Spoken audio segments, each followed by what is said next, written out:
Olá, graças e paz, líderes do avivamento. Então, hoje, dando continuidade à série Célula Viva, nós vamos falar um pouquinho de Jesus em Timóteo. Timóteo, ele é reconhecido por Paulo como um verdadeiro filho na fé, Timóteo 1:2, e tinha um ministério reconhecido no meio da igreja de Jesus, fala lá em Timóteo 4:14.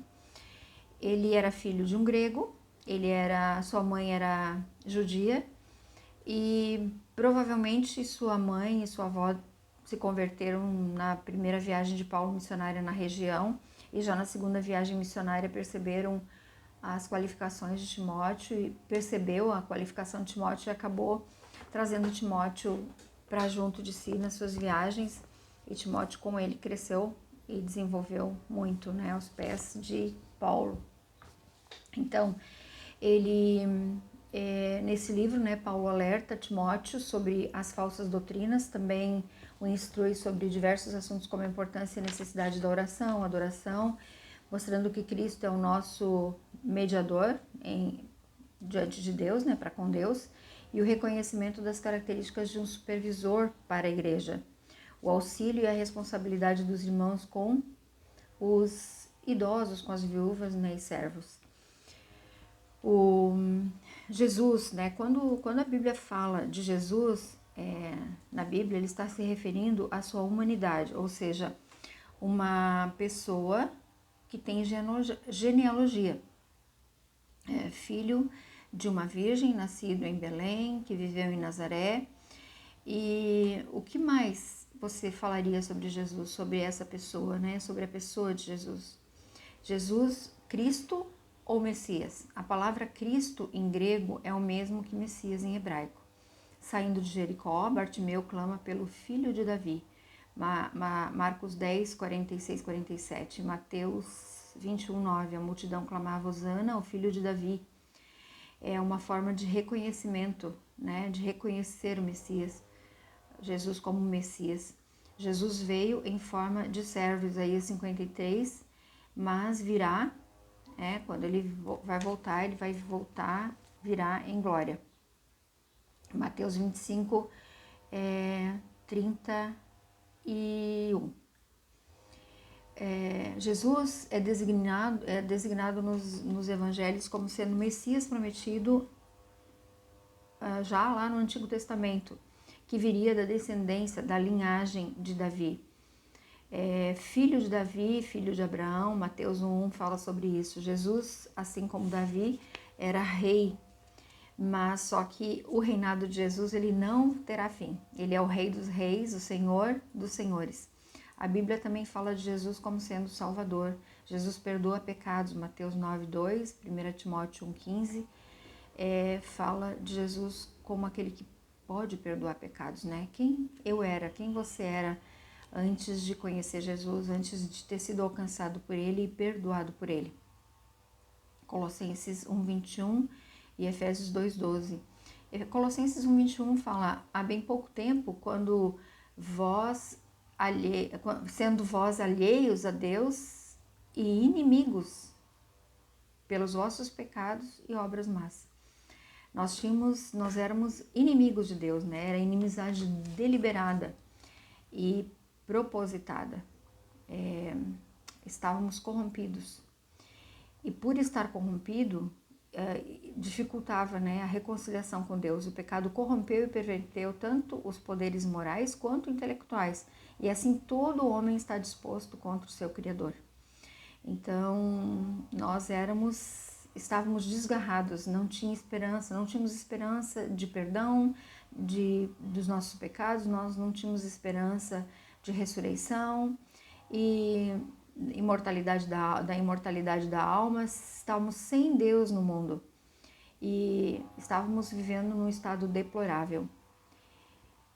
Não tínhamos Deus, não tínhamos um Deus verdadeiro, não tínhamos Jesus para nos justificar.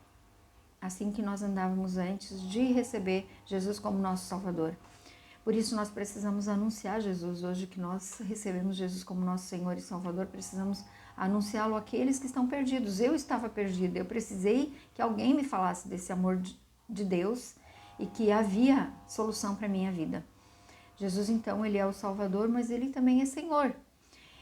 João 8, nós temos ali o exemplo, né, de uma mulher que foi pega em adultério. E ao serem colocados, né, diante de um espelho, aqueles homens, quando Jesus os confronta e fala que, né, quem não tiver pecado que atire a primeira pedra, eles começaram a se retirar, porque eles se perceberam diante de um espelho e começaram a entender que eles não tinham condições, eles eram pecadores e eles não poderiam julgar aquela mulher. E nós somos assim, quando nós nos deparamos diante de Deus, nós percebemos o quão miseráveis somos e quão dependentes da graça de Deus, da misericórdia, do amor dele, nós somos, precisamos dele.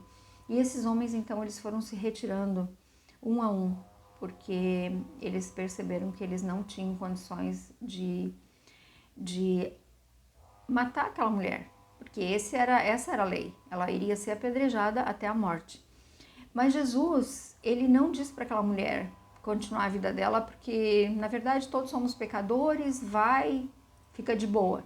Não, ele falou assim, vai e não peques mais. E essa é a palavra para nós.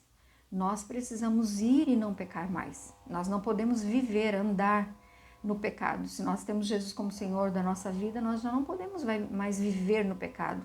Nós precisamos nos posicionar em relação à corrupção desse mundo, às coisas desse mundo e tomarmos postura. Jesus também é esperança. Sem Jesus não há esperança. Eles cantavam na prisão, né? Por que será que eles cantavam na prisão? Porque estava bom lá naquele lugar. Então, Atos, nós vamos ver sobre esses homens que estavam presos e adorando a Deus na prisão, sobre Estevão, que estava sendo apedrejado e glorificando, falando para Deus, né, que Deus os perdoasse daquele pecado que eles estavam cometendo, e ele glorificava a Deus, perdoando aqueles homens. Então, em Jesus nós temos esperança, né? A esperança de fé, que como é que uma pessoa pode viver assim? Ela precisa ter algo maior no que ela crê. Em Hebreus 11:1 fala, ora, a fé é a certeza daquilo que nós esperamos e a prova das coisas que não vemos. Ter esperança é saber que, apesar das dificuldades que nós estamos enfrentando, o melhor de Deus está por vir na nossa vida e nós não precisamos temer o mal, nós não precisamos temer os opositores, nós não precisamos temer aqueles que nos condenam, aqueles que zombam, aqueles que nos oprimem, porque o melhor de Deus está por vir e nós podemos crer e confiar nesse Deus que é sobre todo nome. Você é filho de Deus, você entregou sua vida para Jesus, então Deus tem o melhor para você. E todas as coisas desse mundo, tudo aquilo que o homem teme, nós não precisamos temer, nós podemos crer e descansar no amor, no poder de Deus. Jesus, ele é um mediador. 1 Timóteo 2:5, né? O único que é capaz de excluir todos os outros é Jesus. Nós não precisamos de outros anjos, deuses, santos, não precisamos de ninguém, nem mesmo Maria, que nós respeitamos, né? Ninguém pode ser aquele que intercede por nós, somente Jesus. Jesus diz assim, ninguém vem ao Pai senão por mim. Disse Jesus, João 14:6. Quem procura outros? Quem não conhece Jesus acaba procurando outros. Lá em 1 Timóteo 3,16 diz assim, aquele que foi manifestado na carne foi justificado em espírito, contemplado por anjos, pregado entre os gentios, crido no mundo, recebido na glória. 1 Timóteo 3,16.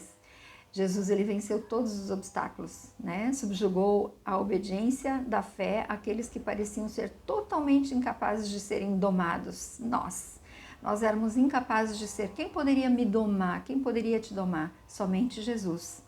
Ele, através do amor, do exemplo dele, ele nos domou. E ele é glorificado, ele é recebido no céu em glória.